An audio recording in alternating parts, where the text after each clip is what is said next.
Kajian tahdzibul akhlak. Tahdzibul akhlak ya pahalanya menanamkan itu dan menumbuhkan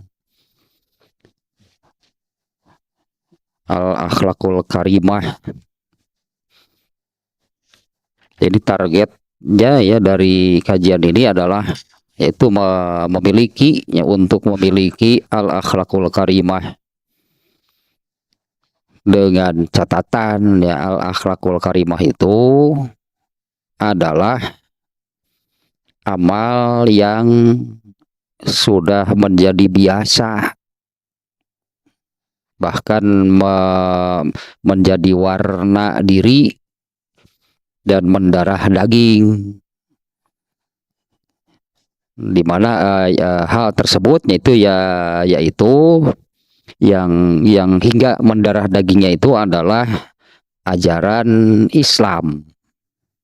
Dan memang tuntutannya demikian ya, tuntutannya demikian gitu ya. Allah menurunkan agama Islam itu kan agar manusia itu berakhlakul karimah.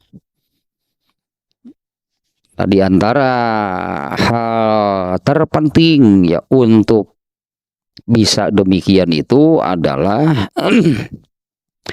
membersihkan hati dari segala penyakitnya. Nah, untuk bisa menumbuhkan gitulah ya, kalau untuk orang Islam sudah tertanam sebetulnya ya. Nah, untuk bisa menumbuhkan hingga berbuah yaitu al akhlakul karimah. Nah, penyakit hati itu ibarat ini tumbuhan-tumbuhan yang mengganggu, harus dibuang, harus dibersihkan seluruhnya. Itu ya salah satu hal terpenting untuk bisa menumbuhkan ajaran Islam di dalam diri hingga mendarah daging sampai menjadi al akhlakul karimah itu. Ini salah satu unsur terpentingnya adalah membersihkan segala penyakit hati. Nah, kita lanjutkan ya. Kajian tahdzibul akhlak ini masih penyakit hati nomor 12, yaitu al-ghurur. Ini yang sengaja ya, saya ulang-ulang ya di awal tentang penyakit hati al-ghurur ini. Ya, al-ghurur itu secara bahasa artinya tertipu. Pasti celaka, pasti buruk gitu kan, pasti celaka, pasti buruk kalau tertipu, terperdaya. Nah, adapun definisinya, al-ghurur itu adalah sukunu nafsi ilama yuwafiqul hawa. Nyaman, berat sebetulnya ya. Penyakit hati al-ghurur ini ya, apabila ada di dalam hati ya artinya jadi seperti ini nih, seperti definisinya ya, tidak merasa bersalah, tidak merasa berdosa, bahkan terasa nyaman dan bahagia apabila melakukan sesuatu yang sesuai dengan tuntutan hawa nafsu. Al hawa kahayang jeung karesep. Nah, demikian ya definisinya, tidak bisa diganti, definisinya seperti itu. Rasa itu kan, ini kan adanya di dalam hati ya.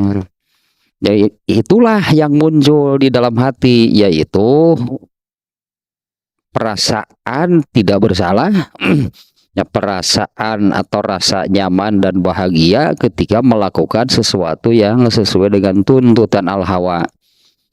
Garis miring, dan tuntutan al-hawa itu bukan ketaatan berarti.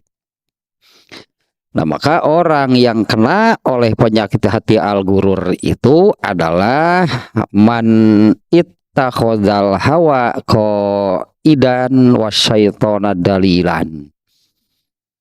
Orang yang di dalam hatinya ada penyakit hati al-ghurur itu adalah orang yang menjadikan al-hawa sebagai tuntunannya, sesuai dengan definisi tadi kan ya. Orang yang menjadikan al-hawa, hawa nafsu, kahayang yang resep sebagai tuntunannya dan setan sebagai dalilnya. Ya, artinya ketika melakukan demikian itu merasa tidak bersalah, merasa nyaman itu karena merasa punya dalil. Padahal itu dalilnya dari setan.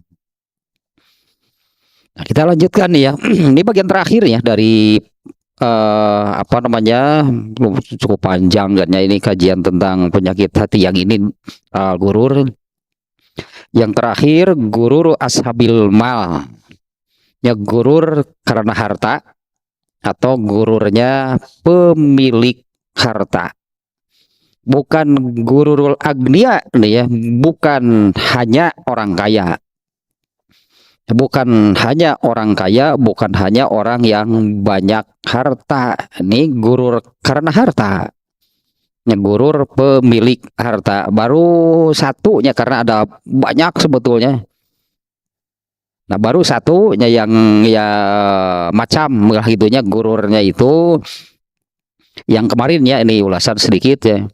Yaitu orang yang ya tidak berhenti lah gitu ya mengumpulkan kekayaan, kemudian menjaganya, memelihara, menahannya dengan kebahilan yang ada di dalam dirinya. Tapi di samping itu dia sibuk atau menyibukkan diri, katakanlah ya, banyak beribadah dengan ibadah-ibadah yang bersifat badaniah. Ya, sholat kah, saum kah, itulah yang bersifat badaniah. Ini gurur nih ya. Jadi untuk ibadah badaniahnya boleh dikatakan luar biasa lah nih untuk ibadah badaniahnya. Tapi untuk ibadahnya, untuk ibadah yang menggunakan harta, no, ulah gitu pokoknya harta nanti keluar, tidak pernah infak. Bahkan yang pokok dari ibadah maliyah, zakat saja tidak dilakukan. Karena bakhil gitu, yang tidak mau mengeluarkan zakat saja, tidak mau mengeluarkan. Tapi kalau ibadah-ibadah badaniah, anggaplah ini malah wah, luar biasa lah ibadah badaniahnya. Ini ibarat kemarin ya analoginya ibarat orang yang berdandan dengan pakaian yang sangat bagus, tapi dia ini memasukkan ular ke dalam bajunya. Jadi patuk lah, pasti celaka. Itu yang mencelakakan tuh ularnya. Sementara ya itulah pakaian yang ya, dengan penampilan yang seperti apa. Nah, ibarat itu seorang yang memasukkan ular ke dalam bajunya setelah dia berdandan sedemikian hebatnya. Celaka tetap artinya ya. Orang ini celaka binasa karena nah, ya itu gurur itu kan merasa tidak bersalah. Merasa tidak bersalah, merasa tidak berdosa gitunya ketika tidak beribadah dengan hartanya. Padahal ada mungkin bahkan banyak gitu hartanya, tapi karena kebakhilannya lah yang menahannya sehingga dia tidak melaksanakan ibadah maliyah. Nah, itu yang kemarin ya satu. Jadi ya kalau yang ini zakat pun tidak mengeluarkan. Nah, padahal nah ini sedikit saja nih ya tentang zakat ya kemarin kan yang sudah yang ini bahwa di dalam rukun Islam itu sholat, zakat. Nah, ini dua katakanlahnya di mana di dalam Al-Qur'an ini banyak sekali ayat yang kalau menyebut sholat itu lanjutannya zakat. Aqimis sholata, ya aqimus sholata wa atuz zakat. Nah, itu banyak ayat yang demikian. Abu Bakar sebagai khalifahnya setelah Rasulullah tidak ada, pernah memerangi satu kaum yang tidak mau mengeluarkan zakat. Alasannya mereka nih yang tidak mau mengeluarkan zakat itu karena dulu mereka menyerahkan zakatnya kepada Rasulullah. Setelah Rasulullah tidak ada, mereka ini jadi mogok, jadi tidak mau mengeluarkan zakat. Alasannya demikian karena Rasulullahnya sudah tidak ada. Diperangi oleh Abu Bakar. Dengan alasannya Abu Bakar beralasan bahwa mereka memisahkan sholat zakat itu dari sholat. Nah, di mana banyak ayatnya yang merangkaikannya aqimus sholata wa atuz zakat. Ini dua ibadah, sholat itu ibadah badaniyah, zakat ibadah maliyah. Dan ini juga nih yang harus nih ya, yang harus di apa namanya ya, yang harus ditanamkan itunya ketika mengeluarkan zakat itu jangan sekali-kali merasa memberi. Kalau mengeluarkan zakat itu bukan memberi, itu menyerahkan titipan. Kalau nggak salah pernahnya udah agak lamanya saya analogikan seperti ini. Misalnya si A, dia ini meminjam buku kepada si B. Ya, lalu si B meminta. Ya, lalu si B itu meminta bukunya. Atau si C lah gitunya nih. Si C memerintah kepada si A gitu ya untuk berikan bukunya karena si B ini sudah menagih. Nah, kalau tidak diserahkan itu malah terus saja dipegang, malah merasa menjadi miliknya. Ya, ini si A ini benar nggak kalau bersikap demikian terhadap buku ini? Itu buku punya siapa? Nah, atau kayaknya si A katakanlahnya meminjam buku kepada si B. Lalu si A ini menitipkan bukunya kepada si C untuk diserahkan kepada si B. Si B ini kalaupun nagih wajar, itu kan buku miliknya. Nih ya, si A-nya meminjam buku kepada si B, lalu si A ini menitipkan buku tersebut kepada si C untuk diserahkan kepada si B. Pemiliknya nih si B kan. Kalau si B itu sampai nagih pun wajar kan, memang itu buku miliknya kan. Nah, si C ini, si A sudah memerintahkan, menitipkan, tolong berikan kepada si B, malah tidak diberikan, malah terus dipegang, malah kemudian dihak merasa memiliki buku tersebut.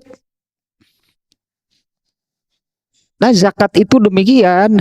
Ketika si C menyerahkan buku tersebut kepada si B, itu memberi, memberi kepada si B atau bukan?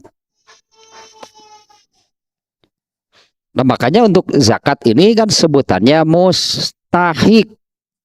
Anggaplah mustahik itu, ya itulah yang berhak, itulah pemiliknya, mereka lah pemilik zakat. Nah, ini menyerahkan zakat, mengeluarkan zakat saja tidak mau. Bisa jadi, padahal seperti itu kan. Zakat itu apa sih? Itulah, zakat itu apa sih? Nah, dengan analogi tersebut, zakat metasi ke buku titipan. Si A menitipkan buku kepada si C, supaya diserahkan kepada si B, karena buku itu milik si B. Setelah berada di tangan si C, kenapa si C ini malah merasa memiliki buku tersebut? Si B nagih wah itu dibikin meliar sih bang. Nah, zakat itu demikian, gitulah, dititipi harta oleh Allah, di mana hartanya itu milik mustahik, bukan milik muzaki.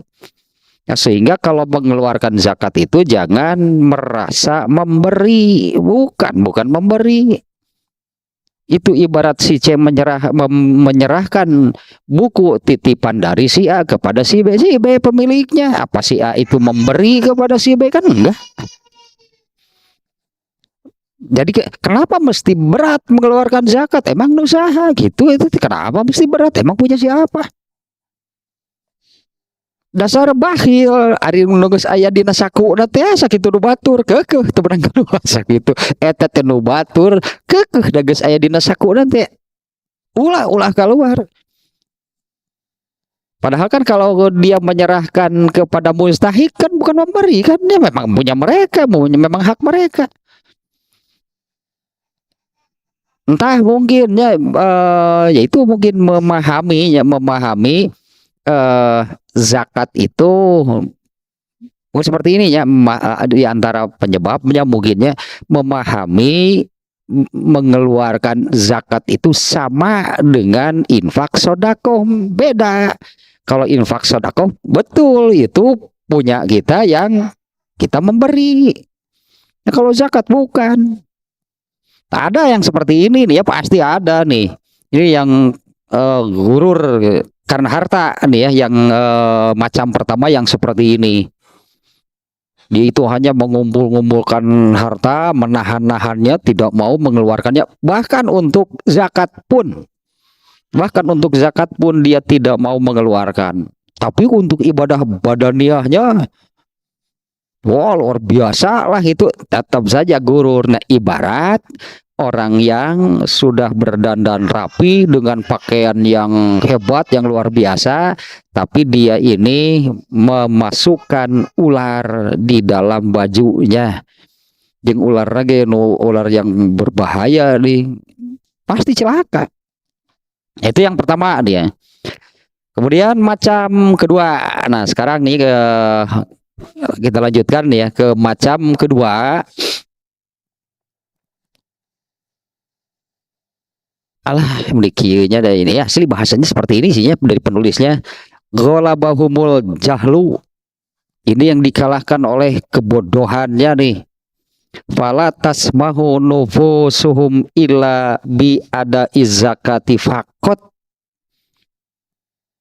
Hatinya itu tidak mau gitu, temerean, bahasa Sunda namanya temerean untuk mengeluarkan harta kecuali zakat. Ini hanya hatinya, dirinya itu anaknya bahasa Indonesia itu merean deh. Tidak mengizinkan lagi itunya, tidak mengizinkan itunya untuk mengeluarkan harta selain zakat. Artinya kalau ini kan lebih ringan, lebih ringan. Kalau nomor satu tadi zakat saja tidak mau, zakat saja tidak mau melaksanakan. Tapi untuk ibadah badaniahnya percuma, berarti tak ibadah badaniahnya. Karena gaya dangdan mending gining pas kerlempang eta beutengna dipacok oray siga nu kitu pasti cilaka. Kan gitu demikian tadinya analoginya, gambarannya lah, gambarannya itu seperti orang yang sudah berdandan sedemikian rupa tapi dia membawa ular berbisa itu di dalam bajunya. Orang lain gak melihat, orang lain kan melihat wah gitu kan, orang melihat wah gitu karena dandanannya sedemikian hebatnya. Padahal dia itu kan terus saja dipatuk-patuk ular yang tersembunyi di balik bajunya. Itu analoginya saya kira luar biasa ini. Apabila tidak mengeluarkan zakat itu demikian. Nah, Abu Bakar tadinya sebetulnya Umar bin Khattab, dari kejadian Abu Bakar itu Umar bin Khattab itu menahan Abu Bakar jangan diperangi, mereka kan orang Islam. Karena sebelumnya kan setiap kali berperang ketika bersama Rasulullah SAW, setiap kali mereka berperang itu kan melawan kafir, nggak ada memerangi orang Islam. Nah, Abu Bakar memutuskan untuk perangi mereka. Umar bin Khattab asalnya menahan-nahan. Kenapa itu umat Islam diperangi? Abu Bakar beralasan mereka itu memisahkan zakat dari sholat. Ya kemudian Umar bin Abu Bakar, ya Abu Bakar, ya itulah tadi membacakan ini berapa banyak ayat itu di dalam Al-Qur'an yang menggabungkan sholat zakat. Ini kalau disebut ibadah badaniyah dan ibadah maliyah, dua-duanya kan harus dilaksanakan. Nah sekarang yang kedua, apa cukup hanya dengan mengeluarkan zakat? Masih gurur ternyata. Masih gururnya kalau ini yang kedua seperti ini ya. Yaitu yang kedua, golabahumul jahlu. Mereka ini dikalahkan, ini terjemahnya demikian ya. Mereka ini dikalahkan oleh kebodohan. Falatas mahunufusuhum illa bi'azai zakati faqat. Mereka ini mereka itu orang yang apa namanya tadinya hatinya dirinya itu tidak mengizinkan, tidak maulah seintinya ya. Mereka tidak mau mengeluarkan harta kecuali zakat. Selain itulah ya jadi tambahan memang bakhil sihnya, ini memang bakhil tuh karena kalau mengeluarkan zakat tadi kan sebetulnya kalau seseorang mengeluarkan zakat kan bukan memberi kan. Jadi bakhil, masih bakhil orang ini karena dia tidak mau memberi. Kalau yang tadi kebakhilannya gitu ya. Kalau yang tadi berarti yang kelompok pertama, kebakhilannya itu sampai kepada dia mengkhianati amanat dari Allah. Karena hakikatnya zakat itu adalah amanat dari Allah kepada seseorang untuk berikan kepada mustahik. Ini harta milik mereka. Allah yang memerintahkannya. Allah yang memerintahkan. Ini kalau si A muzakinya yang kena wajib zakat, si B mustahik, katakan demikian ya. Nah Allah yang memerintah kepada si A yang kena wajib zakat itu. Nah Allah itu mengamanati, memberi amanat kepada si A ya, untuk menyerahkan, berikan harta itu kepada si B. Nih si B pemiliknya. Jadi kalau yang kelompok pertama tadi kebakhilannya ya, kebakhilannya itu sampai kepada berani khianat berarti karena Allah kan yang memberi amanatnya. Dia sampai berani berkhianat kepada Allah, tidak menunaikan amanat dari Allah untuk mengeluarkan, memberikan, menyampaikan zakat kepada pemiliknya. Paling parah pastinya kelompok pertamanya itu sampai bakhil sihnya yang menghalanginya. Bakhilnya itu sampai kepada berani berkhianat kepada Allah. Karena hakikatnya Allah yang mengamanati muzakinya untuk menyampaikan, memberikan bukan memberi di sininya, menyampaikan apa namanya harta yang memang milik mustahik, pemiliknya. Mustahik itu pemiliknya. Jadi kalau ada mustahiknya yang datang misalnya entah ke perorangan atau kepada lembaga amil zakat misalnya, sebagai mustahik nih datang, mana zakat, bukan minta sebetulnya, dia itu menuntut mana hak saya. Kalau mustahiknya, kalau sebagai mustahik datang kepada muzaki nama baik perorangan atau ke lembaga amil zakat, ada mustahik datang, sebutannya minta zakat itu sebetulnya bukan minta, mereka itu memang sedang menuntut hak mereka sebetulnya. Ini kan tidak boleh, berarti kan ditahan-tahan pemiliknya. Tadi mah kalau si B tadinya datang kepada si C, mana buku saya, katanya oleh si A sudah dititipkan kepada kamu, boleh nggak si A menahan-nahan si C menahan-nahan buku tersebut? Kan si B sebagai pemilik bukunya, si A menitipkan, mengamanati kepada si C, tolong berikan buku ini kepada si B. Si B itu pemilik bukunya. Nah si B nagih datang kepada si C, mana buku saya? Apa haknya si C untuk menahan-nahan, apalagi tidak mau memberikan? Nah, sebetulnya demikianlah ya zakat. Nah, kembali ke sini nih.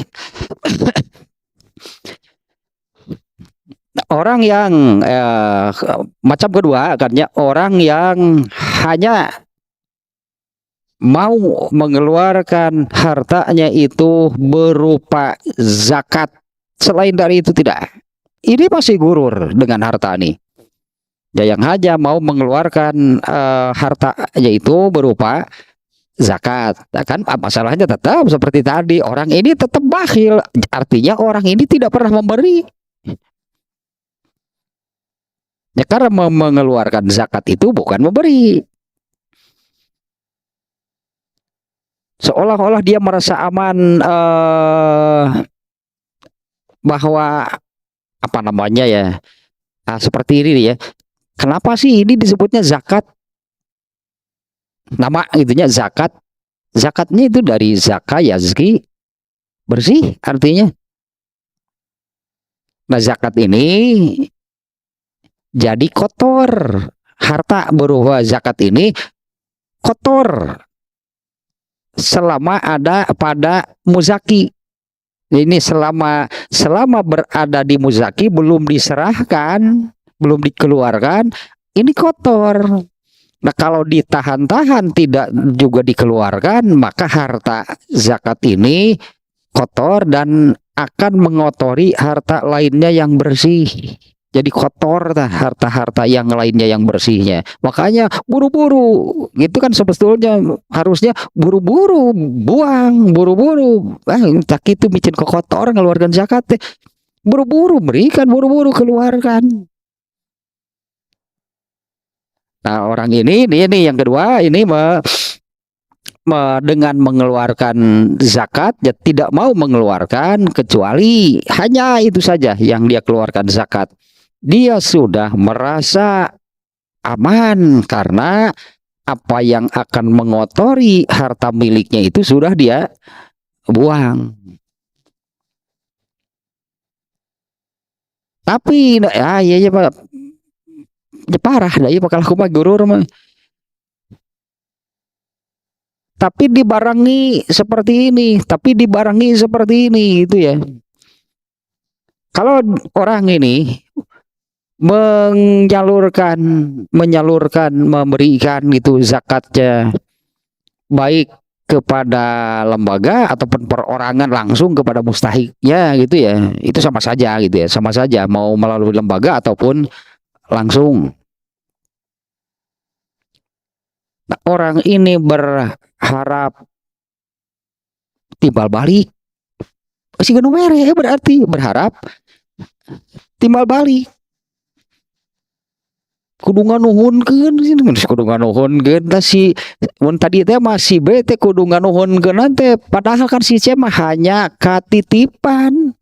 Tadi kan si C menyerahkan memegang bukunya itu kan sebagai titipan dari si A. Lalu si C ini serahkan kepada si B, tapi eta nganuhunkeunana. Terus dia berharap, lah itu terus saja dia berharap kebaikan yang lebih banyak dari mustahiknya. Aku bisa sebelin, gimana? Padahal cek mustahik tidak ada lain mere atau ketika dia memberikan kepada saya juga kan dan tebager ente orang seorang muzaki yang mengeluarkan zakat. Itu yang mengeluarkan zakat. Lain bagernya eta mah kewajiban gitu Pak, itu kan kewajiban. Muzaki itu kena wajib zakat, ya dia harus mengeluarkan zakat. Ketika mengeluarkan dia kan bukan memberi, makanya bager naon lana mere getara tidak pernah memberi, karena ketika dia mengeluarkan zakat itu bukan memberi, tapi eta dasar al jahlu dah di judul lagi mah tadinya ghalabahumul jahlu ini nih yang apa namanya bahasa orang nama berenangnya apa namanya diliputi dilingkupi. nepi ka teu katingali siga dadar gulung lah gitu. Gitu. Siga dadar gulung gitu. Nepi ka teu katingali jerona mah ini dilingkupi oleh kebodohan nepi ka kitu ya. Yaitu orang yang dia tidak mau mengeluarkan harta kecuali zakat. Dengan mengeluarkan zakatnya itu dia merasa bahwa yang akan mengotori hartanya itu sudah dikeluarkan, maka hartanya itu bersih. Tapi hanya dengan seperti itu dia menuntut nganuhunkeun menjurang yang mustahik yang menerima zakatnya itu dia menuntut lebih banyak. Ya hormatnya, katakanlahnya dia menuntut rasa hormatnya, menuntut dan sebagainya lah, banyak hal gitunya dari muzakinya. Wa kullu zalika mufsidatun linniyati wa muhbitatun lil amali. Nah, itu tekan di dalam hatinya ada yang demikian. Kalau yang pertama sudah pastilah ya, kalau di zaman Abu Bakar berarti kan ini sudah diperangi nih orang seperti ini yang tidak mau mengeluarkan zakat, sementara ibadah badaniyah, sholat nama oleh Abu Bakar kan diperangi, orang ini memisahkan zakat dari sholat. Itu kelompok pertama. Nah kalau yang kedua yaitu orang yang hanya mengeluarkan zakat sudah merasa bersih, hartanya itu bersih, tapi dibarengi dengan dia menuntut timbal balik yang lebih banyak dari mustahik-mustahiknya. Ya menuntut dihormati lah dan sebagainya itulah ya. Nah maka ini merusak niat. Apa sih maksudnya kalau demikian dia mengeluarkan zakat? Ternyata kan ada embel-embelnya. Ternyata kan ada udang di balik batu. Dia menuntut, artinya dia tetap menuntut mendapatkan sesuatu yang lebih daripada dari mustahik-mustahiknya. Nah di sini disebutnya wa kullu zalika mufsidatun linniyat. Kalau begitu niat zakat itu apa sebetulnya? Bukan ikhlas, bukan murni. Kalau demikian berartinya bukan murni tulus atau ikhlas melaksanakan amanat tadilahnya perintah dari Allah untuk mengeluarkan zakat. Nah ternyata ada embel-embelnya, ada lanjutannya, dia menuntut timbal balik yang lebih dari mustahiknya, rusak berarti niat zakatnya juga. Ternyata ini katakanlahnya ya ini ternyata itu yang sebetulnya yang mendorong dia mau mengeluarkan zakat itu karena dia mengharap hal yang lebih banyak, hal yang lebih besar dari mustahiknya. Rusak kalau begitu, niatnya rusak. Wa muhbitatun lil amali, amal zakatnya pun rusak. Ya kan yang mengharap timbal baliknya dari sesama manusia ini apa namanya modelnya hampir sama dengan ria. Ya, di mana ria itu kan yang dilakukannya ibadah. Tapi dengan ibadah yang dilakukannya itu dia ini tetap dengan maksud, dengan niat, dengan tujuan mendapatkan keuntungan dari sesama manusia. Ini kurang lebih sama aja modelnya demikiannya, pasti rusak. Orang yang ibadah karena ria kan bukan dapat pahala. Ibadahnya itu malah berbuah dosa atau menjadi dosa atau menghasilkan dosa ibadahnya. Ya, karena dia beribadah itu bermaksud mendapatkan atau menginginkan, ya bermaksud mendapatkan keuntungan dari sesama manusia. Nah ini kurang lebih sama nih. Tapi perasaannya gak merasa bersalah, gak merasa berdosa. Ya bahkan nikmat gitu. Andai apalagi ya, andai yang diinginkannya itu tercapai, maka mustahiknya itu apa namanya menghormatinya, menghargainya dan apalahnya yang diinginkan, yang dimaksudkan oleh orang ini dari mustahik-mustahiknya itu tercapai. Meni bunga gitu, nikmat, bahagia. Jadi ikhlas mengeluarkan zakat karena melaksanakan amanat perintah dari Allah itu tidak ada kalau demikian. Ya sama ya dengan yang riya lah, kurang lebih sama ininya, modelnya, bentuknya gitu ya. Maka dengan ibadah yang dilakukannya itu bukan pahala yang didapatkan, tetapi malah sebaliknya. Orang yang beribadah karena riya, ibadahnya ini menjadi dosa. Ini juga sama nih. Zakatnya yang dikeluarkannya itu menjadi dosa karena bukan betul-betul ikhlas melaksanakan amanat atau perintah dari Allah. Nah, magrurnya nyawa sohibuhu magrurun. Dan ini orangnya yang ini magrur nih, ini kena gitu, artinya ya magrur itu kena oleh al-gurur wa yazunnu annahu muti'un lillahi, dia mengira bahwa dia itu sudah melaksanakan ketaatan kepada Allah, yaitu dengan alasan kan saya sudah mengeluarkan zakat, kan saya sudah menunaikan, gitulahnya menunaikan, mengeluarkan zakat yang Allah perintahkan. Ya iya sebetulnya itu benar taat kepada Allah kalau tanpa embel-embel yang tadi. Yaitu ya embel-embelnya itu ya karena dia itu mengharapkan lah itunya timbal balik dari mustahik-mustahiknya. Innahum wa yazunnu wa sahibuhu magrurun. Ya, orang yang seperti ini kena nih oleh al-gurur. Wa yazunnu annahu muti'un lillahi ta'ala, dia mengira bahwa dia itu sudah taat kepada Allah. Wa huwa fajirun, padahal dia itu berdosa. Iz talaba bi ibadatillahi iwadon min ghairihi, sama nih, hampir sama nih modelnya dengan riya. Padahal fa huwa fajirun, padahal sebetulnya dia itu berdosa. Iz talaba bi ibadatillahi iwadon min ghairihi, karena dia itu dengan ibadah sebetulnya kan, dengan ibadah yang dilakukannya itu dia mengharap timbal balik penggantinya min ghairihi, dari sesama manusia.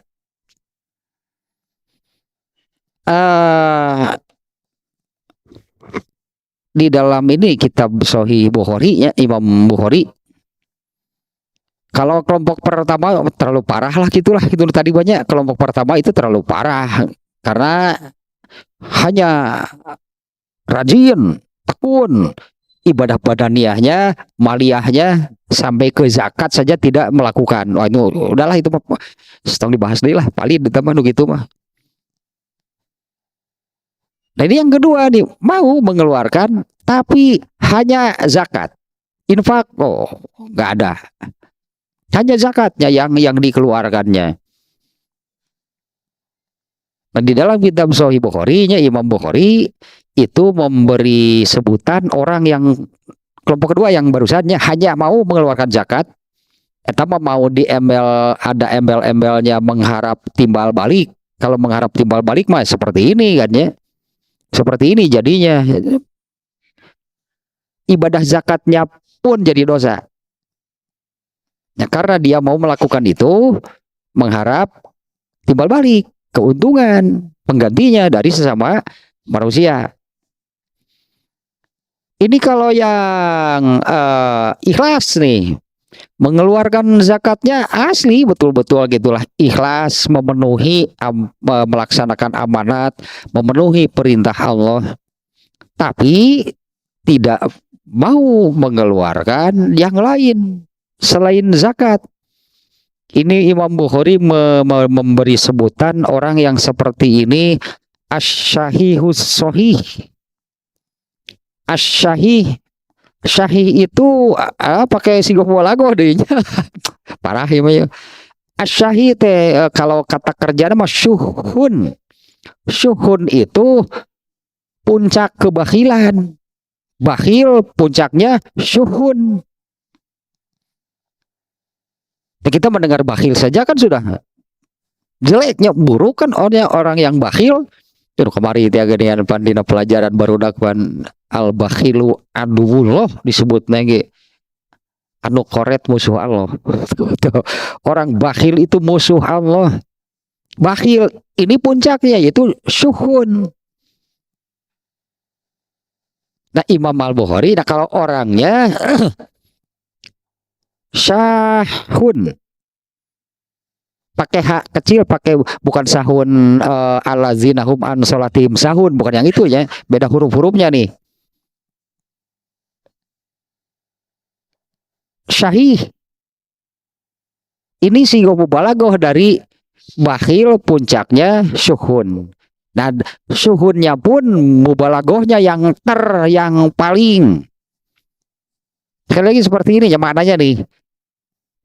Puncak kebakhilan itu adalah syuhun. Kalau isim fa'ilnya apa sih? Syahun. Itu isim fa'il biasa. Ini sahih, sigoh mubalaghahnya. Dan puncak kebakhilan itu syuhun, jadi orang yang syuhun dimubalaghahkan, parah ya mah. Nah Imam Bukhari ini ya memberi sebutan orang yang hanya mau mengeluarkan zakat, padahal mengeluarkan zakatnya itu ikhlas, nggak ada embel-embelnya seperti yang di nomor 2 ya.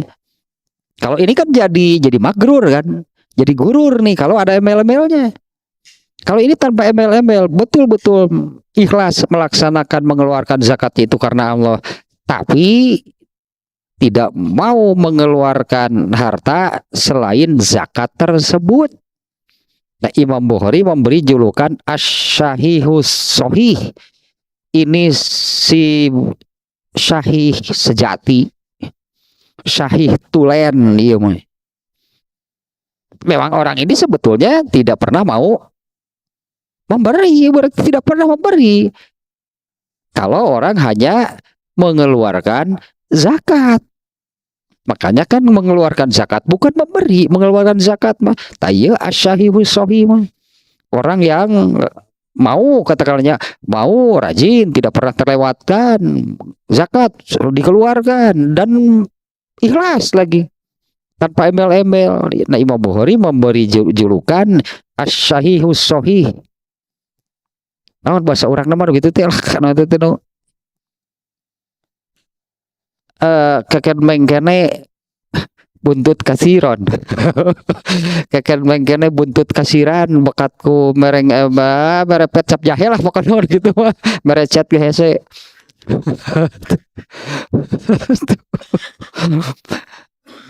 Nah kesini lagi nih. Kalau ini gururnya, kalau ini gurur. Kalau yang tadi mah bakhil, nggak kena oleh gurur yang tadinya karena betul dia mengeluarkan zakatnya itu ikhlas, tapi tidak mau mengeluarkan hartanya dalam non tadinya dalam jalan, mungkinnya dengan jalan atau dengan bentuk yang lain, infak, sodako misalnya, wakaf, apalah itunya, hadiah, hibah, wah gak ada, hanya zakat saja. Itulah bakhil sejati. Memang antara mere, pada antara mere itu bakhil kan ada. Naon deui atuh ngaranna Asy-Syahihus Shahih. Nah, sekarang model ketiga, nih macam ketiga. Ini terkait tetap nih ya, terkait dengan ini kan karena hartanya. Artinya ya itu tanu Asy-Syahihus Shahih teh. Orang yang tidak mau itu apa namanya berinfak lah itunya, infak sedekah. Kalau bentuknya banyak, tadinya manihah, hadiah, hibah, wakaf, itu banyak. Nah, kalau zakat pisahkan, dah zakat melin mere, beda zakat mah.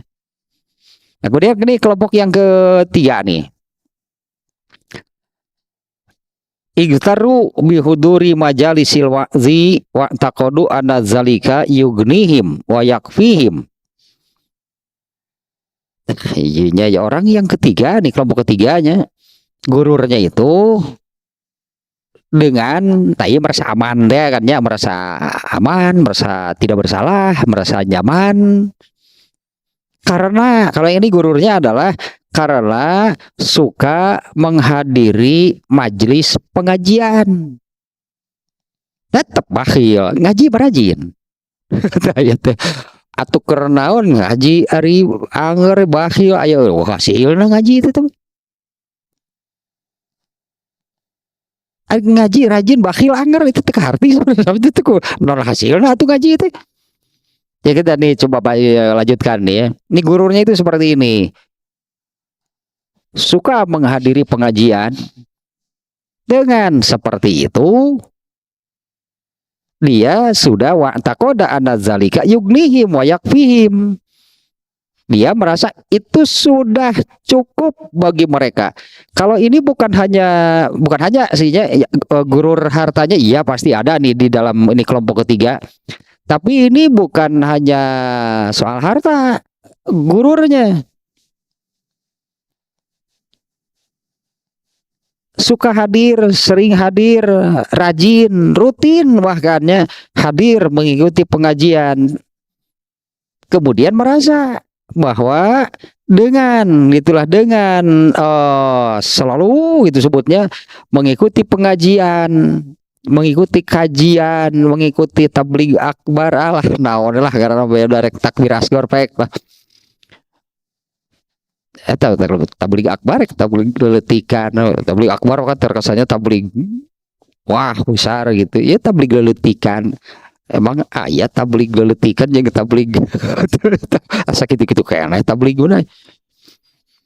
Dan merasa cukup, ya bahkannya menjadikan itu sebagai apa namanya, sebagai ya rutinitas ya gitu, selalu itunya menghadiri pengajian, menghadiri kajian. Wa yazununa annalahum ala mujarradis sima'il wa'zi. Tapi dia mengira itunya, dia mengikuti pengajian betul, diikuti, mendengar gitu, menyimak, itu merasa sudah cukup. Dunal amali, dia merasa sering hadir ke pengajian, rutin ke pengajian, tapi tidak beramal. Dia merasa bahwa hadirnya ke pengajian itu diberi pahala.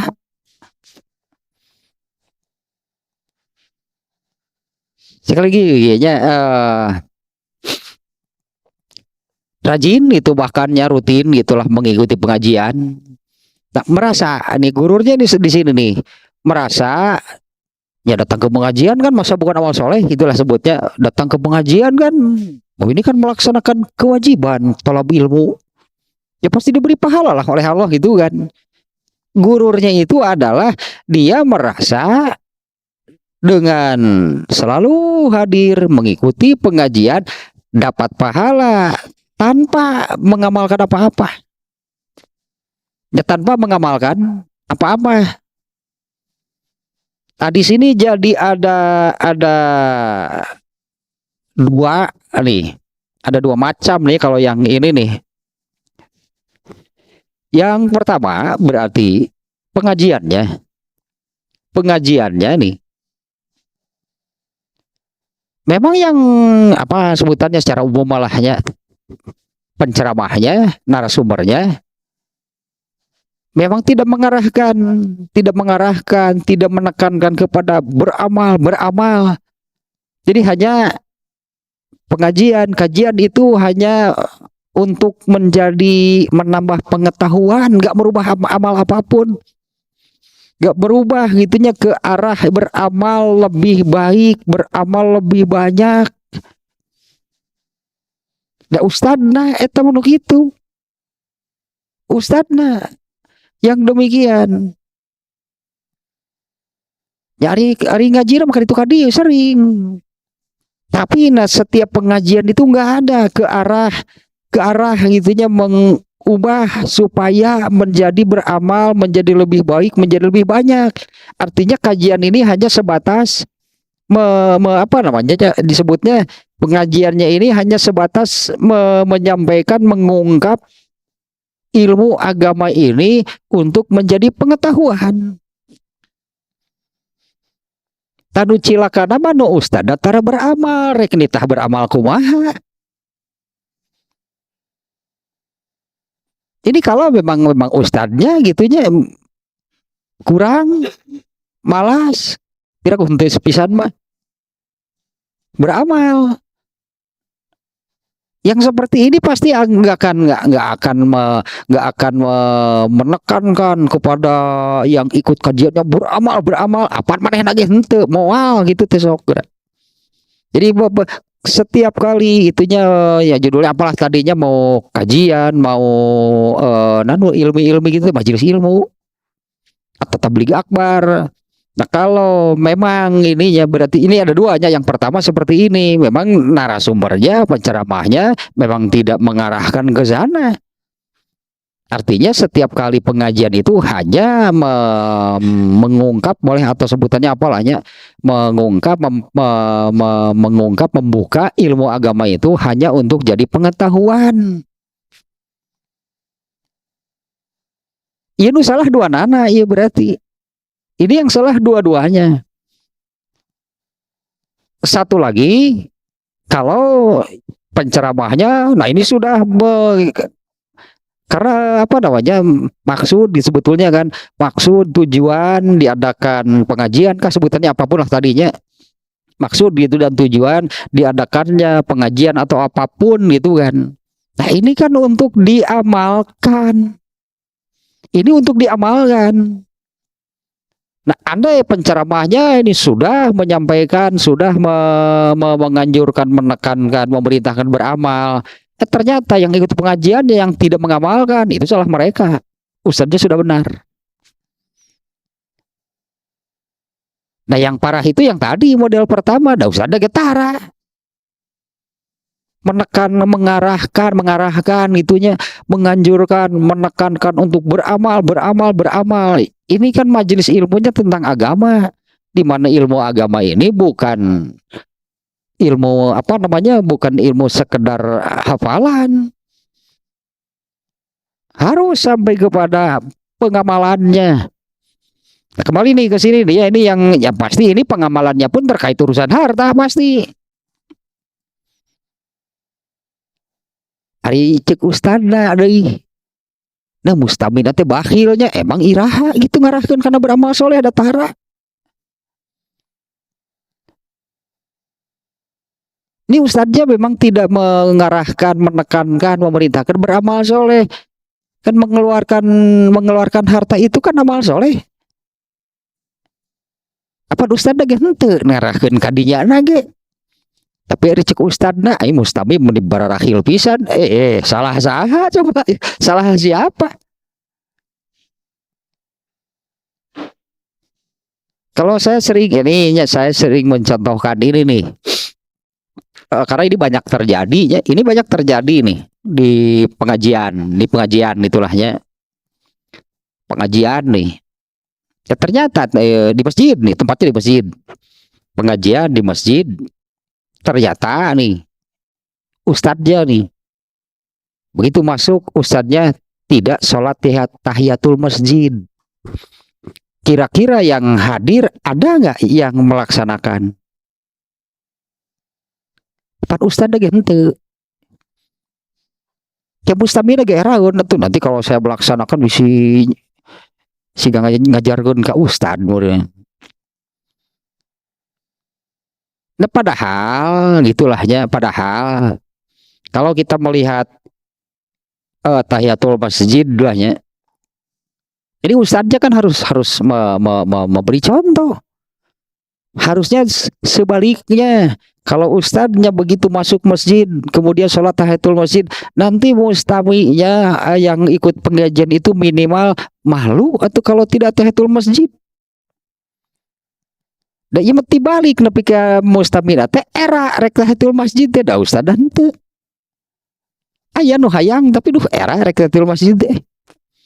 Nah, padahal ini kalau contohnya yang ini ya, tahiyatul masjid kalau dikerjakan satu meureunnan, satu teu hese, apa susah mengerjakan salat tahiyatul masjid?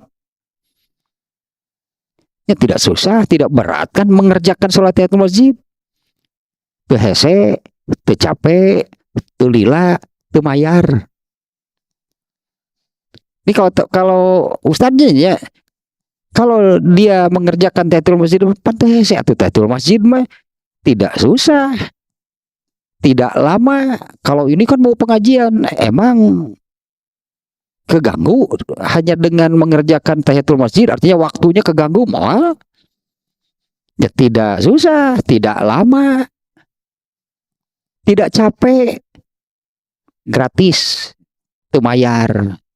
Artinya anggaplah kitanya ini amal seperti ini saja tidak dikerjakan. Yang mau ikut pengajiannya kan melihat ada ustadznya gitu banyak coba yang demikian. Jadi orang ini tidak melakukan karena ustadznya juga kan tidak mengerjakan. Jadi biasa mereka tidak mengerjakan itu karena setiap kali ada ustadz yang mau ngisi pengajian nggak tahiyatul masjid. Jadi terbiasa mereka ini tidak tahiyatul masjid. Padahal ini amalan yang itu nubil THC, tercapai, terlila, termayar. Kemudian mustabinya ini dikeprak untuk keluarkan infak, nutup mayar wae pan mung. Kok mau titah ngeluarkan harta? Saha nu nyantoanana? Tong nyalahkeun itu. Tong nyalahkeun mustami. Ih, meni hesenya ieu keur dana dakwah lah. Dana untuk jihad itu dimintalah gitulahnya ini untuk keperluan temarere seharus salah. Jangan menyalahkan mereka. Pada temayar gemung. Tadinya nu temayar tercapai tulila teu hese temayar. Pan mung ngalakukan lagi. Sekarang diminta ini ada dana dakwah untuk kepentingan dakwah jihad dan sebagainya. Komo di pentana gede mah. Dina mereka ge kapaksa eta mah. Nah ini jadi ada dua yang seperti ini nih. Tapi intinya yang ini yang ke model ketiga yang seperti ini. Yang suka kajian berarti pengajian apapun lah namanya tadi majelis ilmu, pengawasan hal apapun lah namanya sudah merasa cukup dengan seperti itu. Suka hadir gitu, suka datang, merasa bahwa datangnya itu mendapatkan pahala. Wa yazunnu annalahum ala mujarradi sima'il wa'zi. Mereka itu cukup hanya dengan mendengarkan dunal amali tanpa pengamalan, mengira bahwa itu diberi pahala. Padahal kalau hanya datang mendengarkan balik kuma orang dewe amal. Nah, padahal kehadirannya itu hadirnya di pengajian itu tidak diberi pahala. Karena tidak diamalkan. Tadi jadi ada dua ya. Kalau yang pertama memang ustadznya tidak mengarahkan kepada beramal. Iyalah mustaminya yang hadirnya juga jadi tidak ke beramal. Ibu doraka itu bukan hanya mustaminya. Ini doraka ini sebutin akarod dia. Ya berdosalah kalau diadakan majelis-majelis ilmu tapi tidak sampai merubah ke amal. Untuk apa? Gitulah sebutannya. Jadi apa maksudnya mengadakan majelis ilmu kajian kalau tidak mengubah ke arah beramal yang lebih baik, yang lebih banyak lah gitunya beramal. Nah dikira dengan mengadakannya kalau bagi yang ustadznya, bagi ustadznya dengan mengisi ceramah di situ, kemudian mustabinya yang ikut pengajiannya dengan hadir di situ, semuanya merasa mendapat pahala karena sudah mengadakan acara seperti itu. Kalau tidak mengubah ke amal, itu sebutan jangan harap nggak ada pahalanya. Wahum magruruna. Nah ini gurur, nih kena oleh gurur yang demikian. Lianna fadla majalisil wa'zi likaunihi muraggiban fil khairi. Nah, karena keutamaan majelis ilmu itu adalah supaya diadakannya majelis ilmu, majelis taklim dan sebagainya itu supaya lebih supaya lebih besar lagi keinginan kecintaannya terhadap amal soleh. Ya buat apa kan, coba bener nggak? Sebetulnya kan demikian. Buat apa diadakan pengajian? Beres pengajian, ada ke amal soleh nggak? Anda ada ulin, nah beres ngaji teh ngaden ngobrol ngarancarakeun ulin, ari bieu ngaji rek naon atuh. Ya karena ke ini ya mau ya kan ini magrur tertipu, no tertipu itu terperdaya teh nggak terasa. Mereka itu tertipunya karena keutamaan majelis ilmu pengajian itu adalah gitunya. Nah, majelis ilmu itu muraggiban fil khair supaya lebih lagi ya lebih besar lagi ya keinginan dan kecintaannya terhadap amal soleh. Nah kalau tidak demikian, ya kalau tidak ada demikian, fala khairu fiha, maka nggak bernilai, nggak ada kebaikan apapun dengan acara-acara tersebut.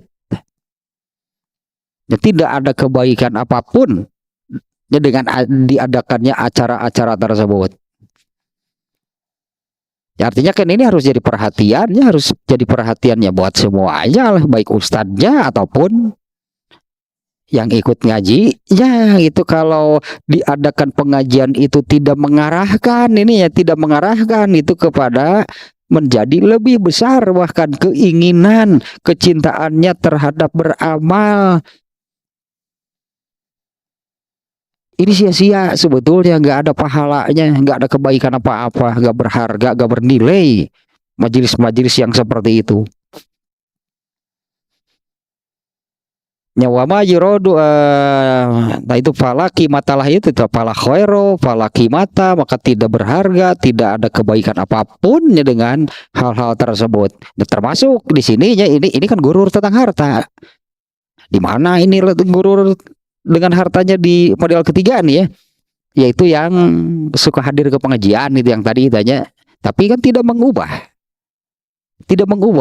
ke arah beramal yang lebih baik, termasuk urusan harta. Apalagi dengan contoh barusan, emang jadi apa namanya, ada tadinya keinginan yang lebih besarnya, keinginan dan kecintaan bahkan yang lebih besar untuk beramal soleh, pantayatul masjidin itu bayar emung. Ya, apalagi kalau dituntut untuk infak sedekah, jangan harap. Tahiyatul masjid saja yang tadilahnya kalau saya katakan tahiyatul masjid mah teu hese, teu capek, teu lila, teu bayar. Mau nggak melakukan? Kan enggak. Lu nyonton teu migawe saha? Ya ustadna, terus ya ustadna gitu, ih melihara rese ya segitu yuk perlu dana dakwah dan sebagainya, melihara rese, mau dibakhil. Nah, itu tadi contohan. Kunutu mayar heula sokra. Nanti akan tetap menumbuhkan iya pannya mestinya kan adanya kajian-kajian seperti itu ini semestinya memunculkan itu keinginan dan kecintaan yang lebih besar untuk beramal soleh. Yang berikutnya, ini pendek nih ya, yang berikutnya nih. Ini gurur ya, kok aneh gitunya ini pembahasannya seperti ini, ya, memang gurur nih. Model berikutnya ada juga nih ya, yang gururnya itu mendengar apalah, mau di pengajian mau di mana lah gitunya, mendengar ilmu-ilmu tentang agama, watadhulu rikotun, maka tersentuh bahkan sampai menangis sampai menangis gitunya. Fala azama, tapi tetap tadi apa mengubah ke arah amal soleh? Enggak. Iya, berunanya acara muhasabah yuk. Muhasabah pada lampu. Terus didramatisir sampai tersentuh menangis, bubar tidinya kumaha? Apa mengubah? Ya, acara-acara seperti itu apa mengubah gitu ke arah yang tadilahnya mengubah gitu ke arah muncul keinginan yang lebih besar dan kecintaannya terhadap beramal soleh. Dan ini juga magrur rasa antem tersentuh sampai meneteskan air mata beri soleh teh hirup teh sari tama beri soleh teh hirup teh keluar dirinya enggak ya cari ngos deui ya roces deui naon arulin deui lain beramal soleh. Kembali kan ke apa namanya ke definisi. Setelah itu apa? Mengikuti al-hawa lagi dan merasa nyaman kan magrur kan? Kan definisinya demikian kan yang gurur ini kan definisinya seperti itu kan? Tidak merasa bersalah, apalagi berdosa, bahkan merasa nyaman dan bahagia ketika melakukan sesuatu mengikuti. Jadi ini gurur bahasa meneteskan air mata. Cek malaikat teh air mata buaya cek malaikat teh mewek sih udah di dia mah beres mau acara keluar deui ulah ya ngarencanakeun ulin deui nu direncanakeun nama al hawa deui nu dipigawe nama gurur teh ahli ya nu nipuna ya suga teh setan wae nu sok nipu teh eta nu bieu tah nu nu mendramatisirna setan setan kadang nu gitu gitu. Kemudian satu lagi nih. Ada juga nih ya ini model yang lain nih ya. Ada juga yang mendengar penjelasan-penjelasan, keterangan-keterangan gitunya yang ya menakutkan. Ya sih gak lah misalnya suka ada sihnya pernah terjadi diputarlah itu tayangan pakai proyektor tayangan yang sedang kena musibah dan sebagainya lah sampai tersentuh. Ya, ada juga yang tayangan misalnya ini ilustrasi sebetulnya tentang neraka sampai itu takut gitu mengerikan. Sampai dia terucap ya salam ya di dia gitu ya sampai terucaplah ya salam nauzubillah Allahu akbar subhanallah. Dia merasa dengan seperti itu sudah apa namanya di sini soleh dia malah sudah merasa soleh teh hirup nanti beres acara tetap gara rencana kenana ulin banyak sekali ditayangkan mau acara lo waduh gitu tak sampai kan nauzubillah itu ningali yang dilemparkan ke dalam neraka dan sebagainya lah itulah subhanallah sampai ngeri itunya sampai menggigil gitu beres gitu tayangan gitu proyektornya dipadamkan setelah itu gitu sih kan kalau arti bioskop oces deh we al hawa deh we di luar itu al hawa lagi. Nah ini magrurun semuanya. Nah sekarang ini resumenya nih lah nih ya.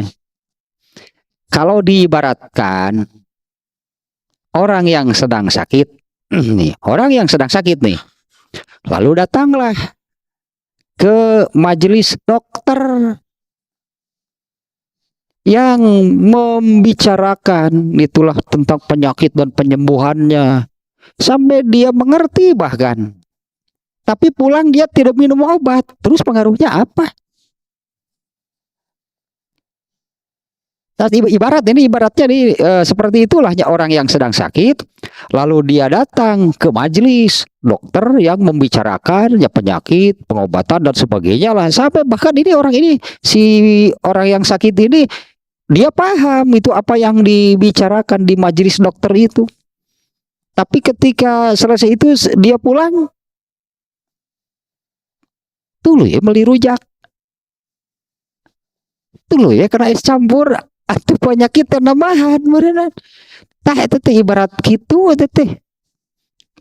Artinya ketika keluar dari majelis dokter itu diamalkan nggak? Tadi teh paham apa yang dibicarakan oleh para dokter ini. Begitu keluar, terus apa? Al-hawa. Manehna yang es campur, beli es campur. Padahal tadi dibicarakan bahwa es itu membahayakan penyakitnya, tetap al-hawa yang dilakukannya.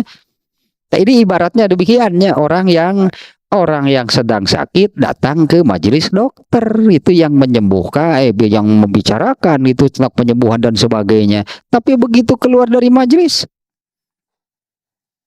sebelah deui baru dibeliin atuh kumaha ya teh. Sebelah deui es campur deui, bukannya yang tadi itu menurut dokter kalau ingin sembuh harus bagaimana, itu sudah dibicarakan di dalam. Teu da. Tadi ibarat demikian sebetulnya. Gak bernilai apapun, ternyata bagi dirinya hanya menjadi sebatas pengetahuan. Dia punya ilmu, punya pengetahuan karena datang ke majelis dokter yang membicarakan seperti itu. Tapi yang dilakukan di luar, boleh seblak kan? Al-hawa atau mah? Dina waktu dibicarakan kata dokternya itu kalau ingin sembuh harus mau diseblak. Al-hawa berarti yang dilakukan di luar itu. Atau nih satu lagi nih contohnya, orang yang sedang lapar. Kalau tadi yang sedang sakit, ini contohnya orang yang sedang lapar lalu datanglah datanglah ke kumpulan chef. Dia Chef Juned aya. Koki yang membicarakan tentang makanan dan cara memasaknya yang dia sampai punya ilmu, punya pengetahuan. Begini caranya masak, triknya dan sebagainya lah gitu. Tapi tedahar beres gitu tedahar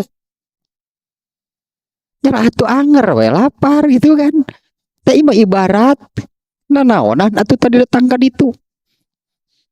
Buat apa datang ke majelis kokinya ahli masak yang sampai paham gitulahnya. Orang yang sedang lapar datang ke majelis seperti itu, sugan terek buru-buru masak nu geunah. Dah henteu ieu teu dahar atuh nya anger we lapar. Teu dahar-dahar nepi ka kalaparan. Paeh status ka bodor jang naon atuh tadi itu. Iya mah ibarat ini kan hanya analogi, hanya ibarat. Ini orang-orang yang suka datang ke majelis ilmu. Tapi tadi kan yang salah belum tentu orang ini yang salah, belum tentu orang yang datangnya, karena di majelis ilmu itu memang si penceramahnya, ustadznya memang tidak mengarahkan kepada beramal. Mana ada orang ini tertuntut untuk beramal. Ya jadi dua macam gitulahnya, tadinya memang narasumbernya yang tidak mengarahkan ke sana. Mestinya kan majelis-majelis ilmu itu gitu menghasilkan lah gitunya, menghasilkan keinginan yang lebih besar untuk beramal soleh. Dosa dagente nah pada sepulin beres pengajian jeung ustad dengerin ngobrol di luar pengajian. Ngobrol apa? Ulin ustad nu ngajak mustamina banget dah ustad nu ngajak. Mustamina merasaan wah iya mal soleh, iya jihad lain bal kerja kulin mah.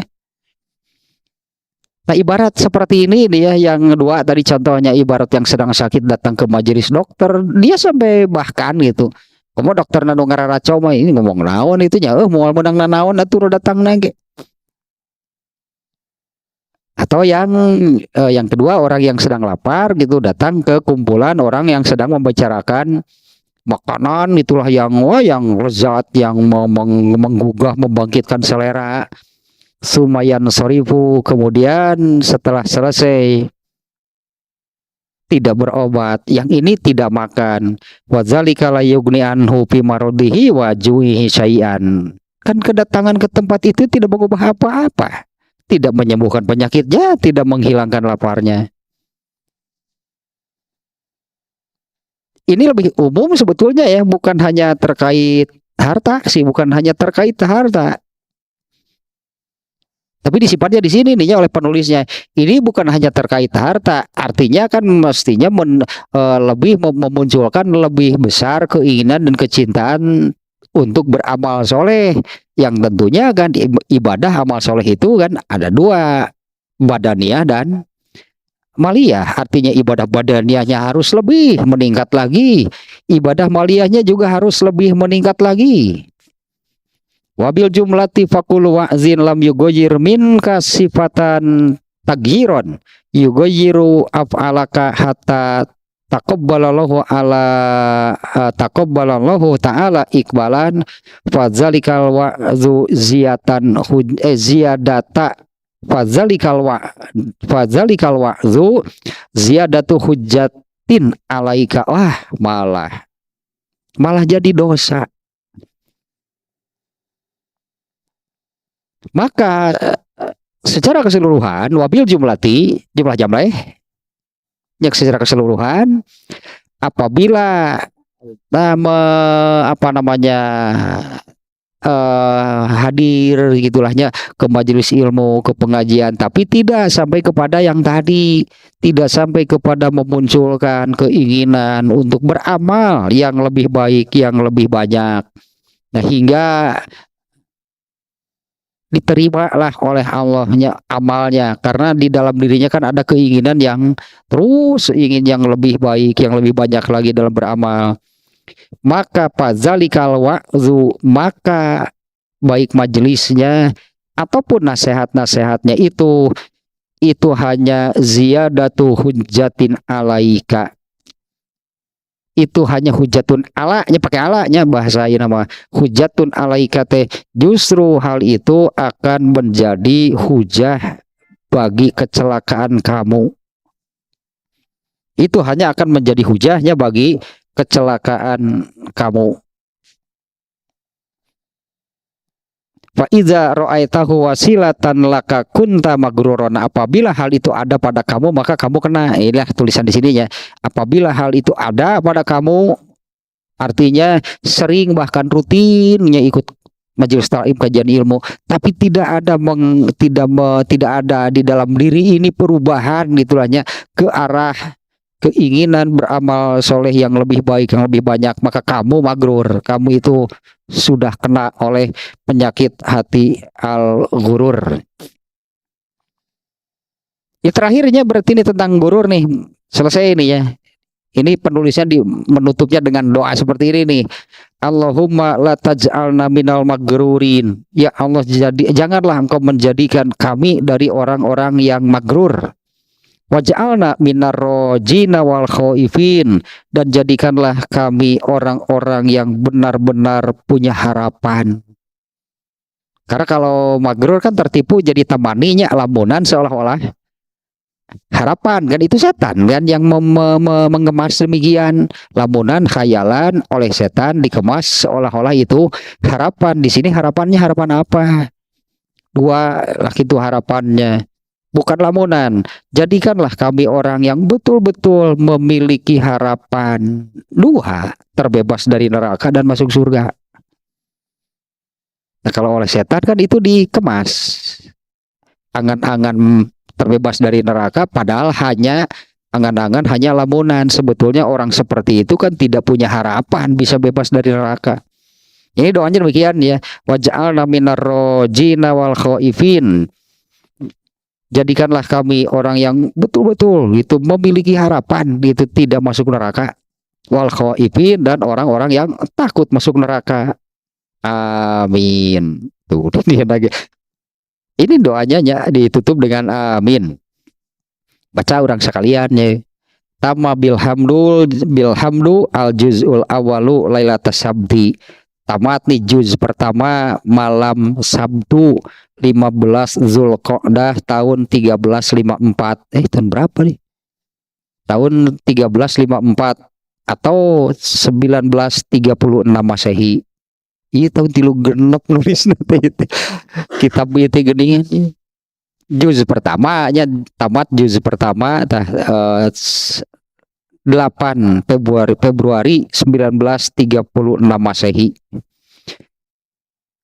Terus lah berarti nanti berikutnya sih lanjutan penyakit hati. Penyakit hati berikutnya berartinya yang ke-13 yaitu al-hasadu, hasud. Panjang lumayan nanti pembahasannya nih tentang hasud ini ya, penyakit hati berikutnya. Teruslah tamat berarti tanya al-gurur, penyakit hati yang ke-12.